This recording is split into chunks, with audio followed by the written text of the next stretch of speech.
ताकि हर देशद्रोही समझ सके कि अगर तू परिंदा है तो ये आसमान तेरा है, कि अगर तू परिंदा है तो ये आसमान तेरा है, और अगर तू दरिंदा है तो ये शमशान तेरा है।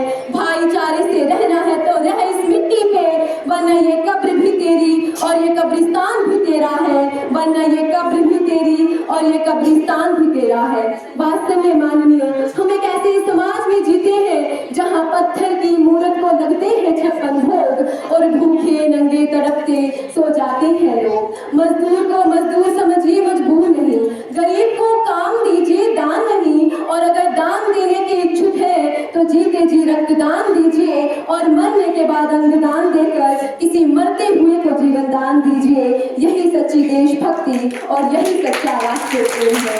परंतु वैचारिक बीमारी आज मुझे हमारे समाज में नजर आती है।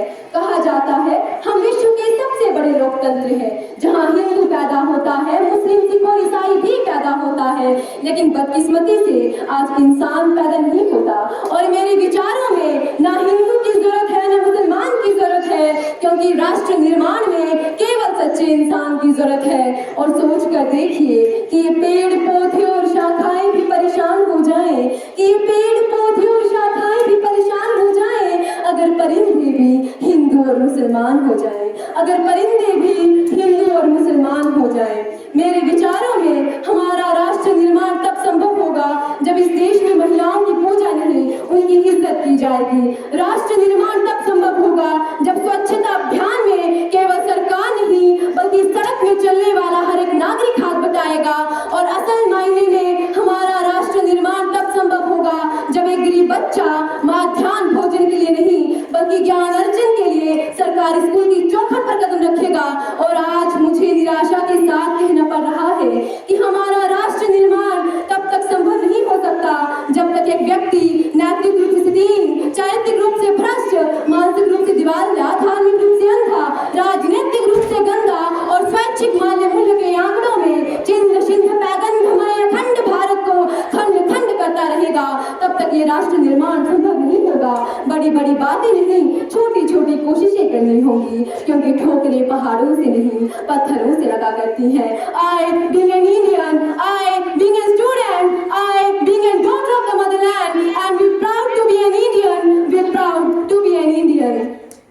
और शहीदों के हवाले से कुछ क्षण मैं आप सबके मध्य रखना चाहती हूँ माननीय, कि जब तक लहू में रहे लालिमा, जब तक सूरज में तेज रहे, जब तक शीतलतम रहे चंद्रमा, जब तक वायु में भेद रहे, जब तक सरिता की धारा हो, जब तक पृथ्वी पर पानी हो, महिभार उठाते शेष नाग और सागर के बीच रवानी हो, जब तक अधियांचल अनियम हो, जब तक अस्तांचल दीप्त रहे, जब तक अग्नि का अंचल बंसी उपवन से लिप्त रहे, जब तक आकाश विशाल रहे और हिम शिखरों का भार रहे, जब तक अग्नि में तवन रहे, जब तक पक्षी में लगन रहे, अरे जब तक सूरज रथारूढ़ हो, मंगल भोर प्रभाती गाए, आन बान और शान तिरंगा यूं ही अंबर तक लहराए, आन बान और शान तिरंगा यूं ही अंबर तक लहराए। और हम सबके पास कई सारे स्वप्न होते हैं अपने जीवन को रंगने के लिए, लेकिन वो स्त्रियां, वो तबका, वो लोग जिनकी वजह से ये भारतवर्ष रंगीन है, अपने रंगों को ओढ़े शान से फहरा रहा है, उनके बाद ये पंक्तियां निवेदित करती हूँ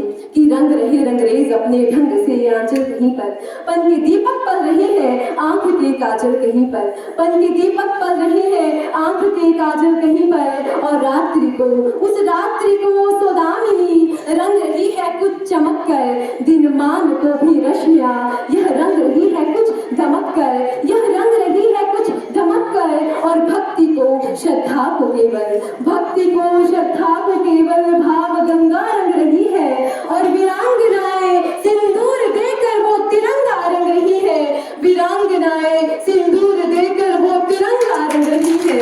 मांग का सिंदूर चाहे, मांग का सिंदूर चाहे, सातों जन्म उस पर लुटाए, अरे आन बान और शान तिरंगा यूं ही अंबर तक लहराए, आन बान और शान तिरंगा यूं ही अंबर तक लहराए। अंत में मैं बस इतना ही कहना चाहूंगी कि मेरा देश महान था, महान है और महान रहेगा, कि मेरा देश महान था, महान है और महान रहेगा। होगा हौसला सबके दिलों में बुलंद तो एक दिन पाकिस्तान भी शहीद रहेगा, एक दिन पाकिस्तान भी शहीद रहेगा। और पाकिस्तान भी क्यों, सारा जहां